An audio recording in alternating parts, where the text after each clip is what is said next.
Hello hi అండి, అందరికీ నమస్కారం. My name is Ram. Welcome to it's my report channel. మీ అందరికీ ఎఫిస్టెంట్ ఫైల్స్ తెలిసే ఉంటుంది, ఎందుకంటే ఇది అమెరికా సెక్స్ ర్యాకెట్. దీని గురించి ప్రపంచవ్యాప్తంగా గత 20 ఏళ్ళ నుంచి మాట్లాడుకుంటూనే ఉన్నారు.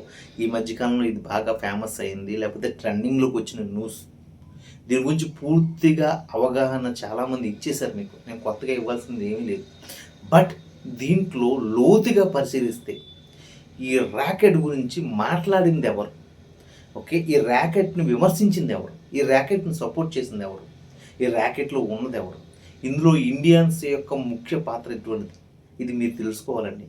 ఎందుకంటే ఈరోజు ఈ సెక్స్ కుంభకోణం ఏదైతే ఉందో, ఈ హ్యూమన్ ట్రాఫికింగ్ అనేది ఇది చాలా రెగ్యులర్ ఫార్మేట్ అయిపోతుంది. ఈ డ్రగ్స్ కానీ ఇది సినిమాలు తీసి మనలో దాన్ని ఒక నార్మల్ మైండ్ సెట్లోకి తీసుకొచ్చేసారు.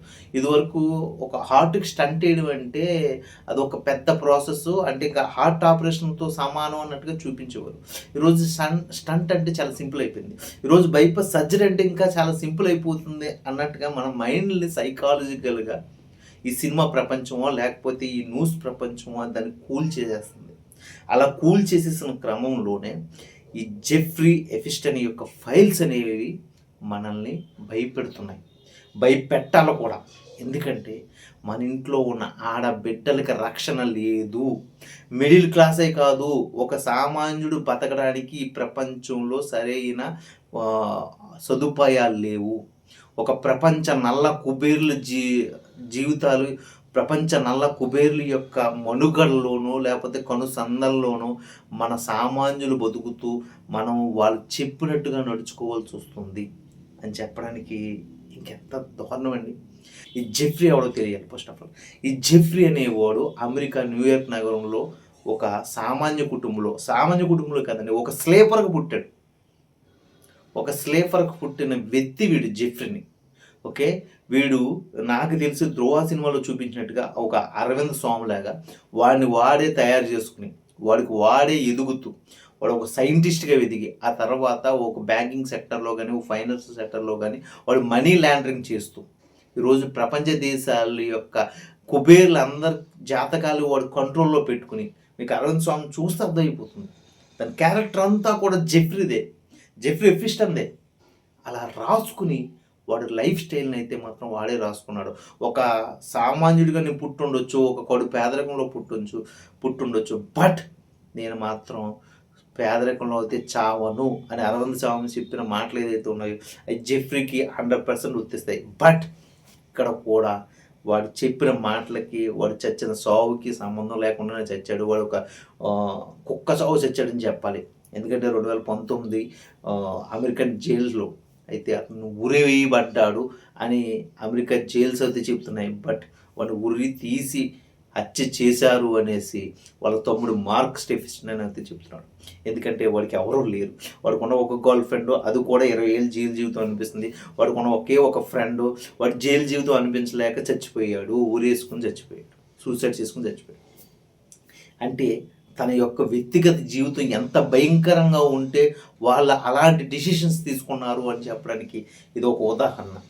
జెఫ్రీ ఎఫిస్టన్ తన ఎదుగుదలలో భాగంగా 80s 90sలో చాలా పెద్ద కుబేరుల్ని వాడు కంట్రోల్లో పెట్టుకోవడానికి, హాకింగ్ మీకు తెలిసి ఉంటుంది, తనకి ఒళ్ళంతా కూడా పనిచేయదు, ఓన్లీ పారాలసిస్ వచ్చి పడిపోయింది. ఓకే, బట్ అతని బ్రెయిన్ చాలా షార్ప్. అతను కుర్చీలో కూర్చుని అతను వాల్ సెంటర్లో అతను చేసిన పని ఏదైతే ఉందో దానివల్ల ప్రపంచం అంతా కూడా ఒక హవాక్ అయింది. ఎందుకంటే అతను ఒక సైంటిస్ట్ తర్వాత అతను ఒక ప్రపంచ కుబేరులో ఒక వ్యక్తి.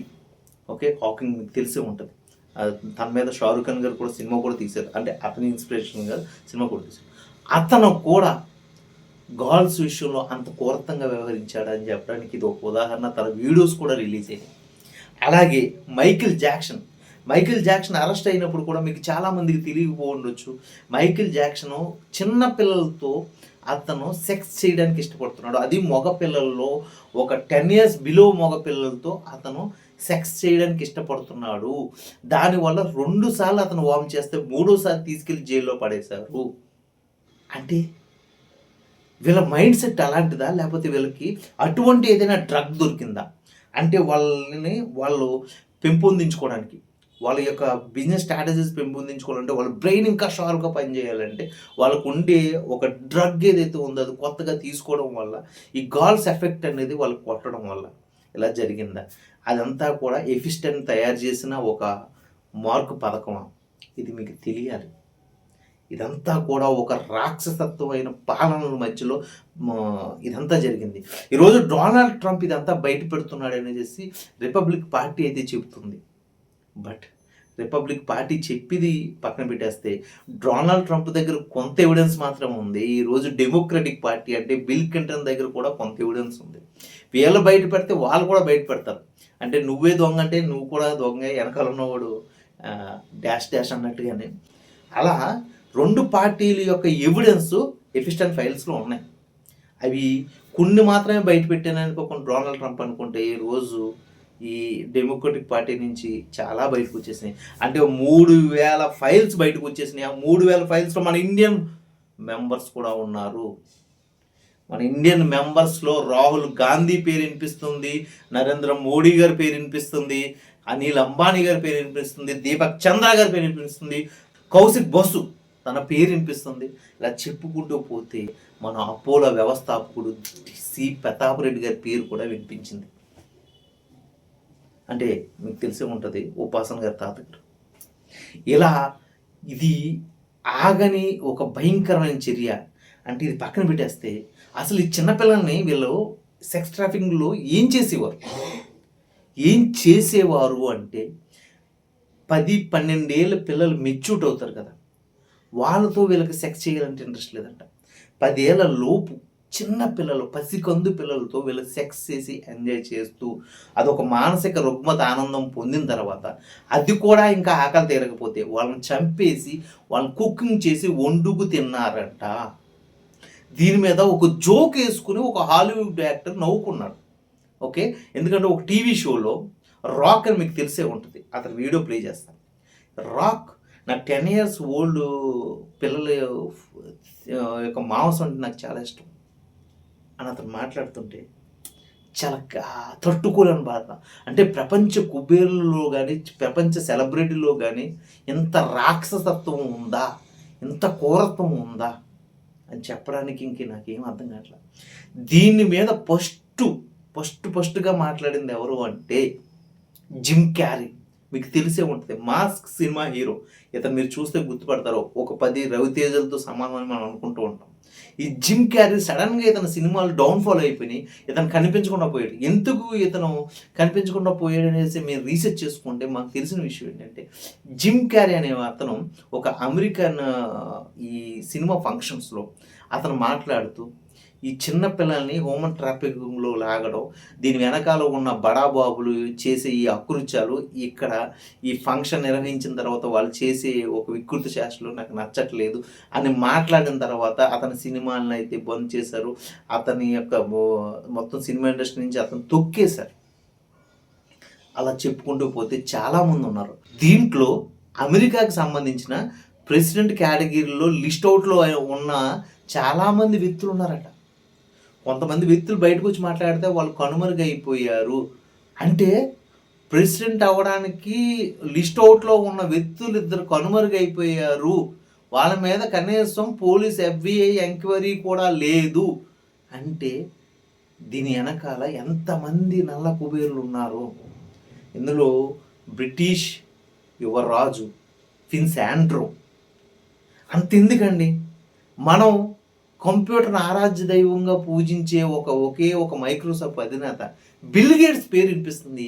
అంటే బిల్ గేట్స్ ఇంత క్రూరత్వమైన వ్యక్తి, అతని ఆస్తిని మొత్తం ప్రపంచానికి పంచేశాడు. అటువంటి బిల్ గేట్స్ ఉన్నాడు. ఈరోజు ఫేస్బుక్ అధినేత మార్క్ జోకర్బర్గ్ ఉన్నాడు. ఓకే, ఇలా చెప్పుకుంటూ పోతే వీళ్ళందరికీ ఏమైంది? వీళ్ళందరికీ ఈ ఎఫిస్టన్ అనేవాడు ఏదైనా డ్రగ్ ఇచ్చి వీళ్ళందరినీ ఇలా మార్చేసుకున్నాడా, లేకపోతే వాళ్ళ యొక్క మానసిక స్థితి అలా ఉండడం వల్ల ఎంత ఫైల్లోకి వచ్చారా అనేది తెలియాలి. అది తెలియాలి అంటే ఎఫిస్టన్ ఫైల్స్ ఆగకూడదు.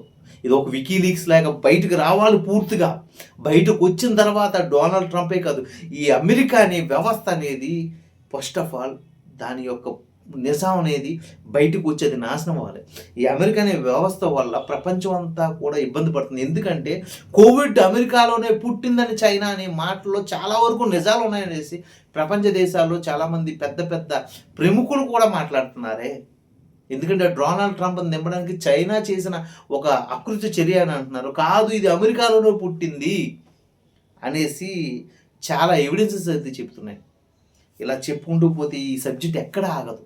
అటువంటి భయంకరమైన నేరపూరితమైన ఈ సెక్స్ ఉమెన్ ట్రాఫికింగ్ కుంభకోణంలో ఉన్న ఎఫిస్టన్ చనిపోయాడు. అంటే ధ్రువ సినిమాలో అరవింద్ స్వామి చనిపోయాడు.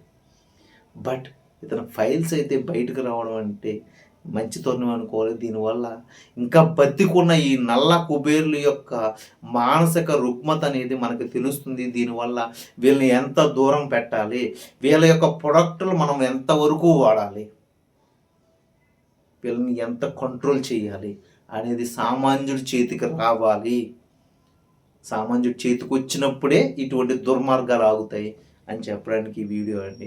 ఈ వీడియోలో నేను కొత్తగా ఏం చెప్పానో మీరు ఏమన్నారో నాకు తెలియదు, కానీ అందరూ చెప్పినట్టుగా చెప్పకపోయినా కానీ బట్ నా ఫాలోవర్స్ కానీ లేకపోతే ఈ వీడియో చూస్తున్న ఈ యూట్యూబర్స్ కానీ కొంచెం అర్థమయ్యేటట్టుగా నేను కొంచెం ఈ తెలుగులో కొంచెం లోతుగా మాట్లాడాను, ఈ తెలుగు థియేటర్లో మాట్లాడాను. దయచేసి ఈ వీడియో అర్థమైతే ప్లీజ్ లైక్ చేయండి, షేర్ చేయండి, మీ ఫ్రెండ్స్కి ఫార్వర్డ్ చేయండి. సైన్ అవుట్ మీరు.